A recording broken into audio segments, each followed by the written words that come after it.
Riza Alif Rabbani akan menjelaskan mengenai kias dan money changer. Seperti yang kita ketahui, yaitu money changer bisa disebut dengan pedagang uang atau pedagang valuta asing. Para pedagang ini atau pedagang valuta asing memanfaatkan kegiatan perdagangan internasional dalam bekerja. Pada kegiatan perdagangan internasional, pembeli dan penjual memiliki nominal uang dalam mata uang yang berbeda.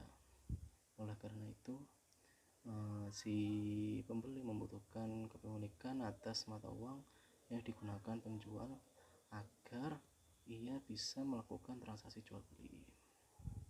Dengan kata lain, pembeli harus menukar sejumlah uang ke dalam mata uang penjual. Seperti saya mau menukarkan uang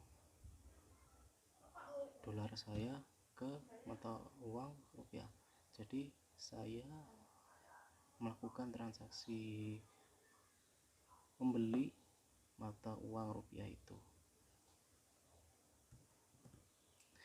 Nilai tukar mata uang satu dengan yang lain tidak selalu sama ya. Hal ini tergantung pada mekanisme pasar perdagangan internasional. Apabila suatu mata uang sering digunakan sebagai alat transaksi internasional, maka nilai tukarnya akan semakin kuat nilainya. Sebaliknya, jika semakin jarang mata uang dipergunakan, maka semakin lemah nilai tukar mata uang tersebut.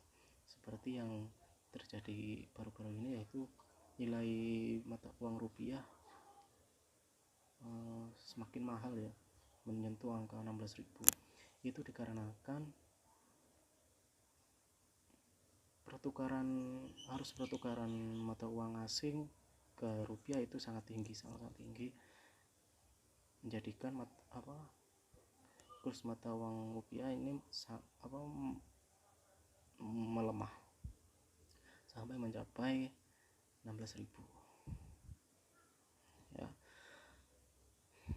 Pedagang valuta asing bertugas sebagai perantara jual beli internasional dengan menyediakan jasa penukaran, yaitu menjual belikan uang asing.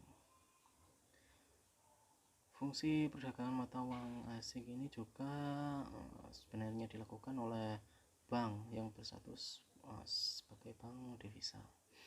Akan tetapi, money changer sebagai pedagang mata uang asing atau valuta asing tetap tidak tergantikan karena lembaga ini mudah ditemukan, terutama bagi wisatawan yang sedang berkunjung ke negara asing atau berkunjung ke Indonesia. Jadi di sini pedagang valuta asing pada yang saya bahas ini lebih terfokus pada lembaga, tidak terfokus ke bank ya. Ada bank tapi lebih ke lembaga. Bisa dibilang bank dan pedagang mata uang asing ini memiliki pangsa pasar yang berbeda.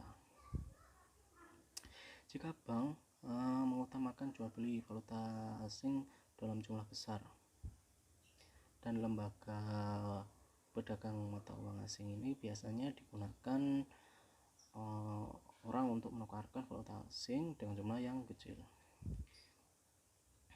Pihak yang menggunakan jasa money changer bank biasanya yaitu perusahaan-perusahaan yang melakukan ekspor-impor, investor asing atau pemerintah. Sementara itu, pengguna jasa lembaga pedagang mata uang asing ini biasanya didominasi oleh wisatawan perorangan yang menetap di suatu negara di luar. Misal kita berkunjung ke luar negeri, nah di situ kita menukarkan uang ke lembaga valuta asing.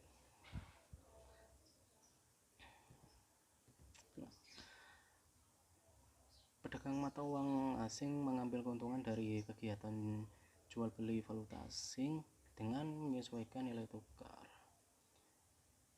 Transaksi ini bank biasa menggunakan istilah kurs jual dan kurs beli.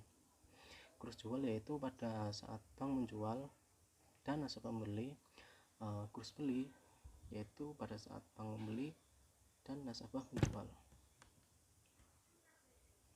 Selisih antara kurs jual dan kurs beli dinamakan sebagai spread atau keuntungan bank. Jadi bank mengambil keuntungan dari selisih tersebut. Dalam praktiknya kurs jual selalu lebih tinggi daripada kurs beli. Nah, di situ bank mengambil keuntungan dari situ.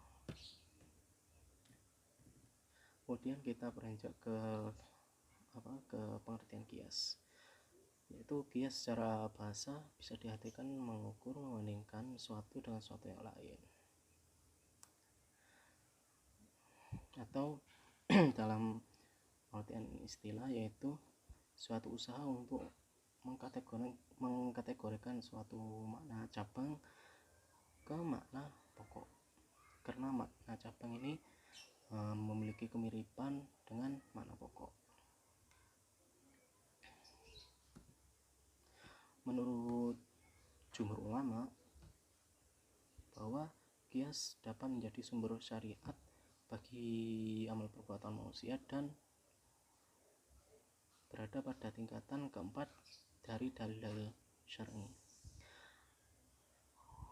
Alasan para jumhur ulama berpendapat seperti ini didasarkan pada Quran surat An-Nisa ayat 59. Kemudian macam-macam kias ada 3 jenis. Macam-macam kias ada 3, yaitu yang pertama kias aulawi atau analogi yang lebih kuat, yaitu kasus yang baru lebih tinggi daripada kasus yang asal, seperti mengkiaskan memukul orang tua dengan mengatakan kepada mereka. Terus yang kedua kias musawi, yaitu analogi yang sebanding. Ilat dari jenis kias ini berlaku sama baik dalam kasus baru maupun kasus asal, yaitu berimbang antara kasus asal dengan kasus yang baru, seperti larangan membakar harta benda anak yatim dengan larangan memakan harta benda anak yatim. Yang ketiga kias adna, yaitu kias yang lebih rendah. Umpamanya yaitu mengkiaskan apel dengan gandum dalam hal berlakunya hukum riba fadl, karena sama-sama sejenis makanan.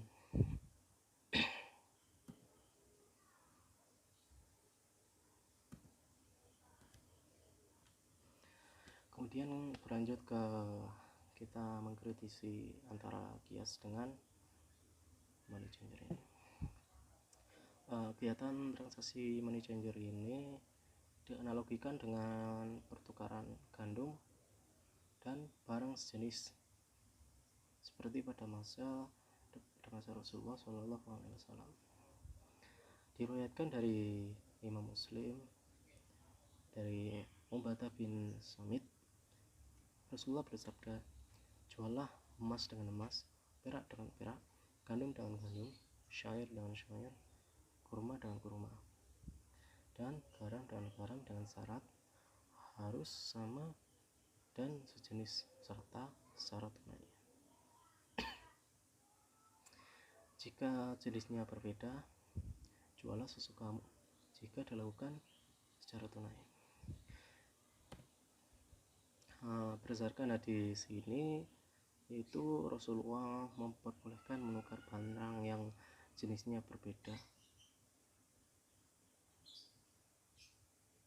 Ya, boleh memperbolehkan menukar barang yang jenisnya berbeda dengan syarat dilakukan secara tunai. Nah, di sini sangat relevan jika kita jadikan pedoman dalam transaksi pertukaran valuta asing ini.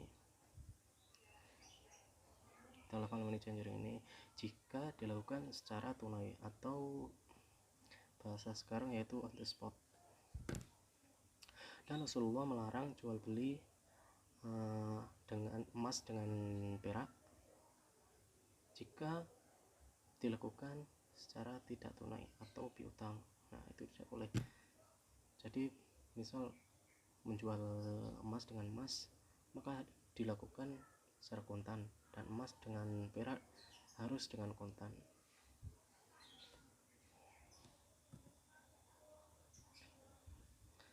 Transaksi money changer ini dalam skala internasional yang menggunakan nilai kurs pada praktiknya sudah sesuai dengan prinsip syariah, karena transaksinya yaitu dilakukan secara tunai dan mata uang yang hendak ditukarkan telah dikonversi pada mata uang yang ingin ditukarkan dengan menggunakan kurs, sehingga nilai nominalnya sama. Nah, permasalahan timbul ini permasalahan yang timbul jika kita menggunakan jasa money changer dengan motif menukar uang rupiah pecahan. Nah, biasanya kita menggunakan jasa perbankan untuk menukar uang rupiah pecahan. Beberapa bank menggunakan biaya atas pertukaran pecahan uang dilakukan oleh nasabah. Misal nasabah menukarkan uang nominal senilai 1 juta rupiah. Nah, lalu pihak bank memberi pecahan uang pada nasabah jumlah 950.000.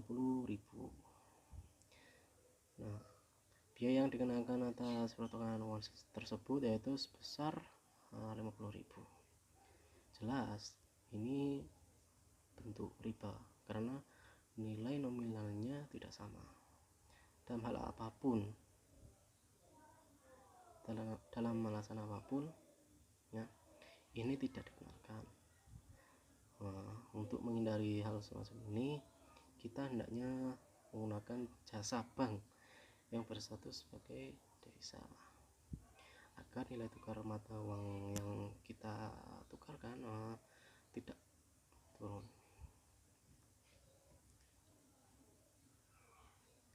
Kemudian pada analisa selanjutnya ya, yang saya analisa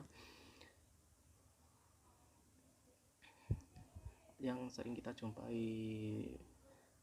menjelang hari raya, yaitu biasa menukar uang menjelang hari raya memang sangat melekat pada masyarakat Indonesia. Tujuannya tidak lain dan tidak bukan untuk sekedar berbagi kebahagiaan dengan saudara dan sesama. Banyak kalangan masyarakat yang tergiur dengan bisnis seperti ini sebagai mata pencarian menjelang Lebaran.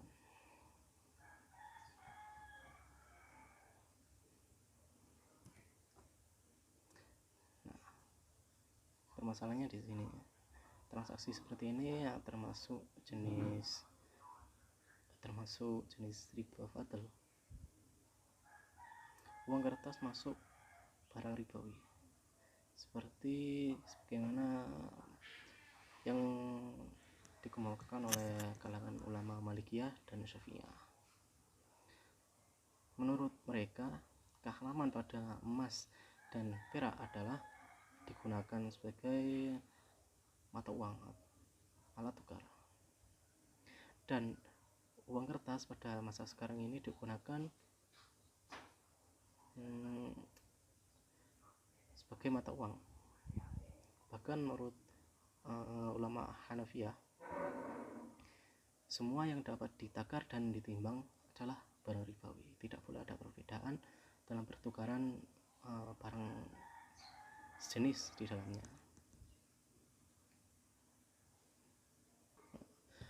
Kemudian sebagian kalangan juga berpendapat bahwa nilai tukar seperti ini dapat dikelompokkan atau dikategorikan dalam akad wakalah bil ajr atau perwakilan dengan upah atau ijarah, dan asumsi bahwa si penawar jasa penukaran adalah wakil dan si pembeli atau si penukar adalah wakil, sehingga dibolehkan adanya tambahan pada penukaran jenis uang yang diposisikan sebagai upah kepada wakil. Nah, menurut saya ini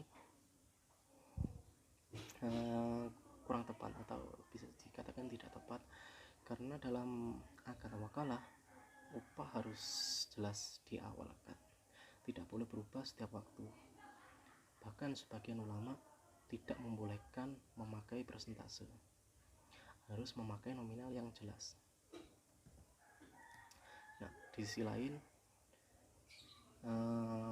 dari awal tidak ada sama sekali perjanjian akad wakalah antara dua belah pihak, penjual maupun pembeli. Nah, ini dalam transaksi yang tadi jual bisnis musiman, yaitu menukar mata uang menjelang lebaran.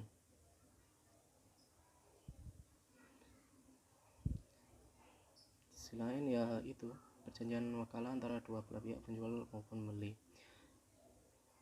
Nah, beda kasus seperti misal si A ditugaskan oleh perusahaan dia bekerja untuk menukar uang receh sebesar misal 20 juta kepada bank tertentu, dan upahnya 1 juta. Nah, tentu ini dibolehkan karena wakil dan mewakilnya jelas dan jumlah upahnya juga jelas.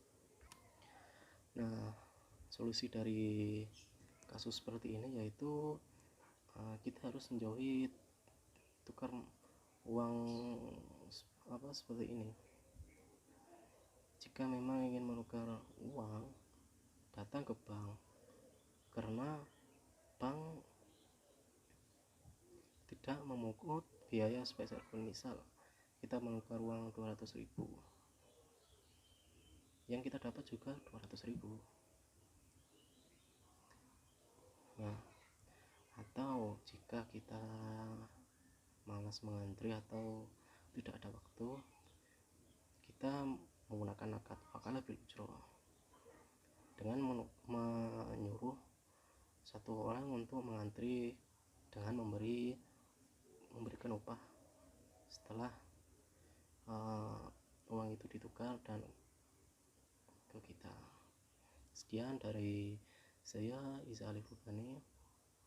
Wallahul muwaffiq ila aqwamit thoriq. Wassalamualaikum warahmatullahi wabarakatuh.